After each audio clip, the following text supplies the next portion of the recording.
Fala aí, pessoal, beleza? Aqui é Marco Antônio, professor de História, e vou fazer um videozinho agora para vocês, voltando para casa, sobre a história do Espírito Santo. Um resumão, né? Para prova, para vestibular. Olha só, galera, o negócio é o seguinte: o Espírito Santo vai surgir com a doação dessas terras que originalmente o rei de Portugal doou para Vasco Fernandes Coutinho, que era um nobre português, era um navegador, já tinha prestado serviço para a coroa portuguesa no Oriente, tá? Lá no Oceano Índico, e tinha conseguido várias vitórias, prestado diversos serviços para a coroa de Portugal. Ele recebe essa capitania hereditária e se torna o donatário do Espírito Santo. Ele só chega aqui 21 de abril de 1535, onde hoje, e aí ele chega com a caravela dele, chamada Glória, 60 portugueses, alguns nobres e o resto tudo degradado, pessoas pobres. Ele chega aqui e é mal recebido pelos índios ali em Vila Velha, onde hoje é a terceira ponte ali. E os índios sentando flecha nele, né? E para revidar, ele dá uns tiros de canhão, os índios saem, fogem, e eles descem ali na prainha, onde hoje é a Marinha, ali em Vila Velha mesmo, na prainha de Vila Velha. E aí eles descem, constroem suas pequenas choupanas e começam a fazer o plantio da cana-de-açúcar e dos gêneros alimentícios ali para eles. Isso em 1535. De 1535 a 1544, a capitania, chamada Vila do Espírito Santo, sofre vários ataques indígenas. O donatário não consegue a produção de açúcar relevante, e em 44 ele resolve ir a Portugal para conseguir recursos para a capitania. No lugar dele, ele deixa um nobre. Esse nobre, para tentar resolver o problema da capitania do Espírito Santo, vai à floresta com vários homens e armas e captura diversos índios e leva para a capitania, a Vila do Espírito Santo. Em represária, os índios se uniram e sentaram a borracha na vila, dizimaram tudo, queimaram. E nisso, o donatário Vasco Fernandes Coutinho estava na Europa. Ele ficou 10 anos na Europa. Quando ele volta, a Vila do Espírito Santo já está praticamente destruída. Já existe um agrupamento feito na Cidade Alta, onde hoje é Vitória, e muitos dos colonos fugiram para Campos dos Goitacazes, onde hoje é Campos, e muitos fugiram para São Mateus, fundar São Mateus, no Rio Cricaré, no norte do Espírito Santo, que na época não tinha nada. E uma parcela fugiu para fundar Vitória, né? Que era uma fazenda, era uma sesmaria, a ilha de Vitória era uma sesmaria chamada Ilha de Santo Antônio, de um desses nobres. Bom, Vasco Fernandes Coutinho volta e a capitania está nesse pé. A capitania foi tão dizimada e há um ataque tão grande em 58, que Vasco Fernandes Coutinho envia uma carta para Mendes Sá para pedir ajuda a Mendes Sá, porque os índios estão atacando a capitania, estão atacando a Vila do Espírito Santo, que sobrou, e a Vila de Vitória. Vitória sobre os índios é o nome, inclusive. Só que esse nome não é muita realidade não, porque os índios implementaram diversos ataques. Mendes Sá, então, em Salvador, resolve enviar 3 caravelas sob o comando do seu filho, Fernando de Sá, em 58. 200 homens. Na descida até Vitória, eles param em Ilhéus para reabastecer a caravela e saber onde é que se encontram os índios. Lá em Ilhéus, eles descobrem que os índios, tem muito índio onde hoje é São Mateus. Muito índio. E aí o Fernão de Sá resolve então entrar no Rio Cricaré. Entrar no Rio Cricaré para poder implementar a guerra contra esses índios.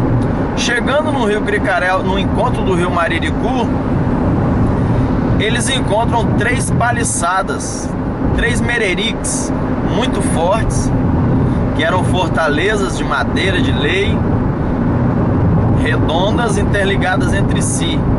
Eram 6 muralhas, uma dentro da outra, redonda, 3 dessa, e os índios estavam lá dentro esperando os portugueses. Fernão de Sá então entra com uma caravela, 2 ficam esperando no Oceano Atlântico, na entrada de Conceição da Barra. Eles entram e de batel descem na praia, onde é o encontro do Rio Cricaré com o Rio Mariricu, e guerra entre arma de fogo, tacape e flecha. Resumindo, os portugueses conseguem matar muitos índios e os índios conseguem matar muitos portugueses. Os portugueses estavam em número muito menor e a munição acaba. É aí que Fernão de Sá ordena que eles voltem a caravela para poder pegar munição. E os índios ordenam que alguns deles vão às tribos chamar mais índios. Bom, resultado: muitos índios, muitas mortes portuguesas, restando somente 12 homens que resolvem fugir a nado porque tinha acabado a munição. A munição não chegou. Então, a nado, esses 12 que estavam voltando para a caravela a nado no rio, 9 morreram, sobrando só 3 que conseguem chegar à caravela e correndo conseguem fazer a caravela navegar de volta ao oceano e encontrar com as outras 2 caravelas que lá estavam. Nessa história, essas 3 caravelas chegam à Vitória muito deprimidos, porque o filho do governador-geral tinha sido assassinado, Fernão de Sá. Em Vitória, então, eles ficam sabendo desse ataque indígena, dessa vingança indígena, e resolvem fazer uma vingança contra os índios de Vitória. E aí eles, um mês, 2 meses, eles preparam tudo, e as tribos indígenas ao redor de Vitória foram praticamente dizimadas em represália a esse ataque lá no Cricaré, que inclusive é chamada Batalha do Cricaré, 1558.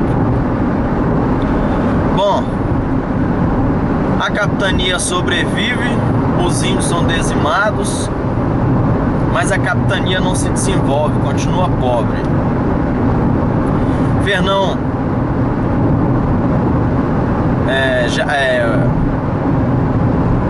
Vasco Fernandes Coutinho morre, seus descendentes continuam sendo os donatários da capitania.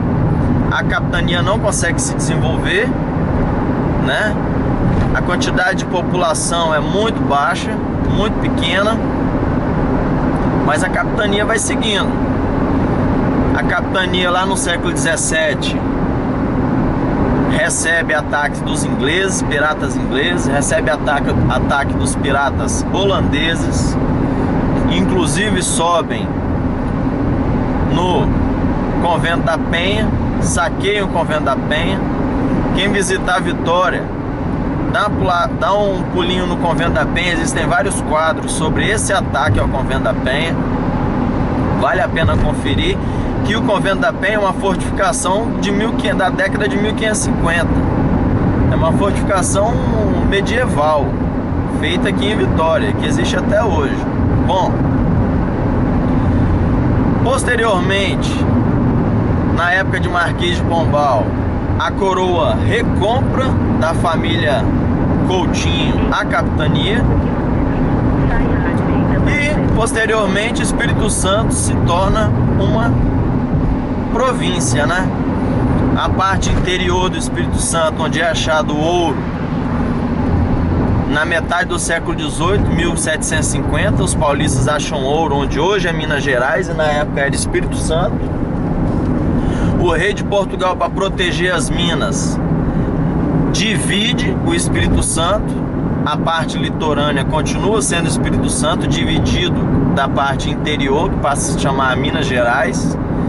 Essas duas capitanias são divididas pela densa floresta da Mata Atlântica e da Cordilheira, né?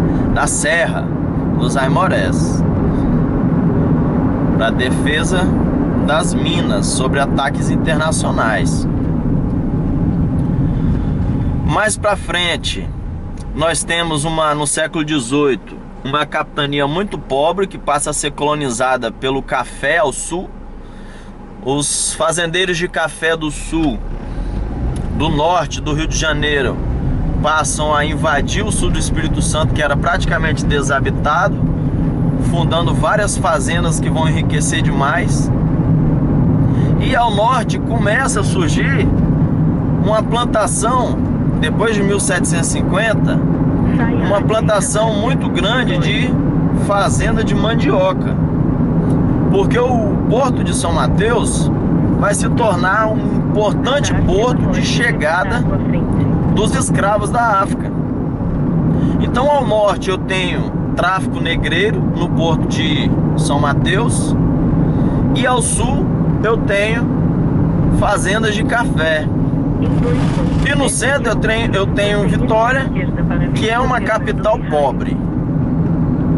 É claro que o norte, São Mateus, vai ser por mais de 100 anos possessão de Ilhéus e depois da Bahia.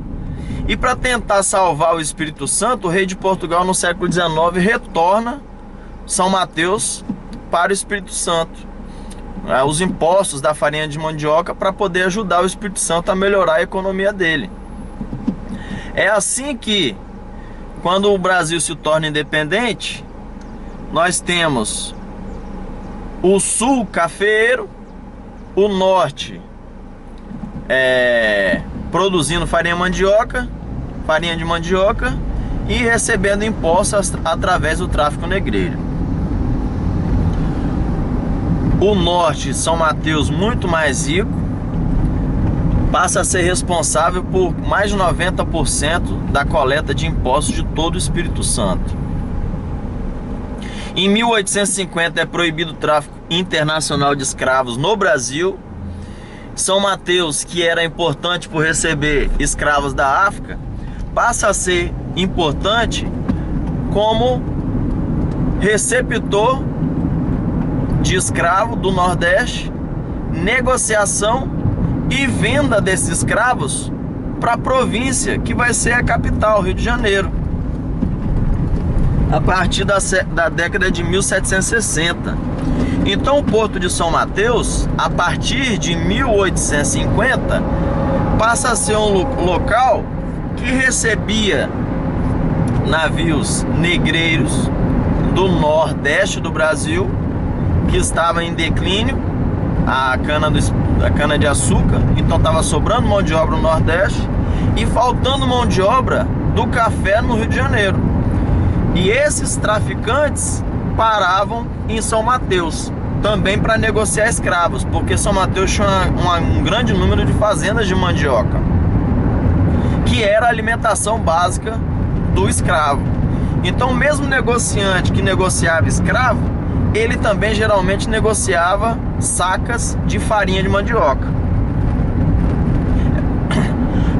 É por isso que o norte do estado é especialista em farinha de mandioca, tem uma população negra muito grande.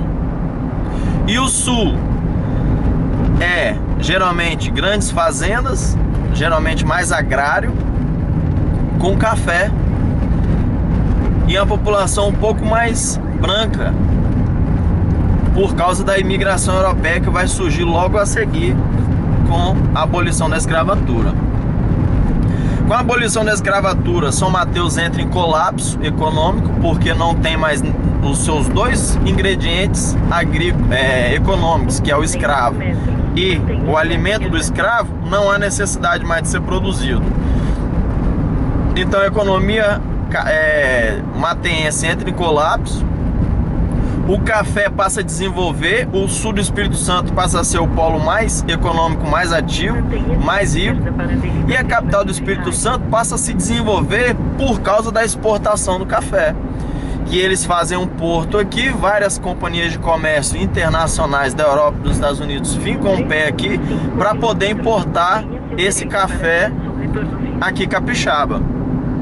Com dinheiro de bancos ingleses é construído linhas de ferro que traziam o café das montanhas até o porto, e Vitória começa a se desenvolver a partir daí. O século XX é basicamente até Getúlio Vargas, café. Com a crise do café, após a crise de 29 nos Estados Unidos, que vai gerar a crise do café no Brasil, Vitória também entra em colapso econômico,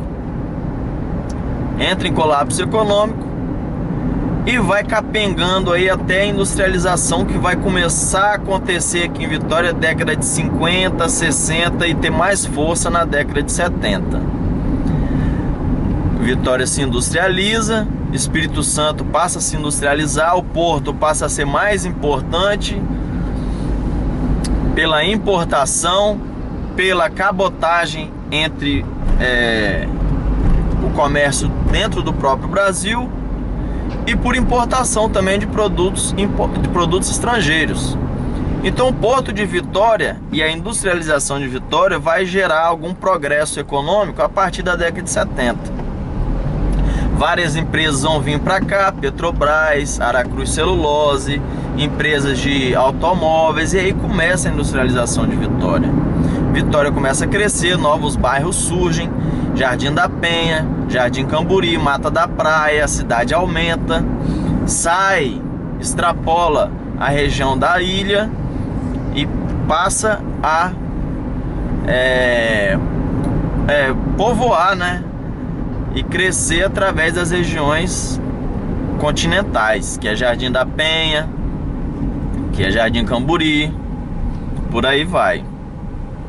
Na década de 80, como aconteceu em todo o Brasil, nós temos crise econômica. Na década de 90, o neoliberalismo chega em Vitória.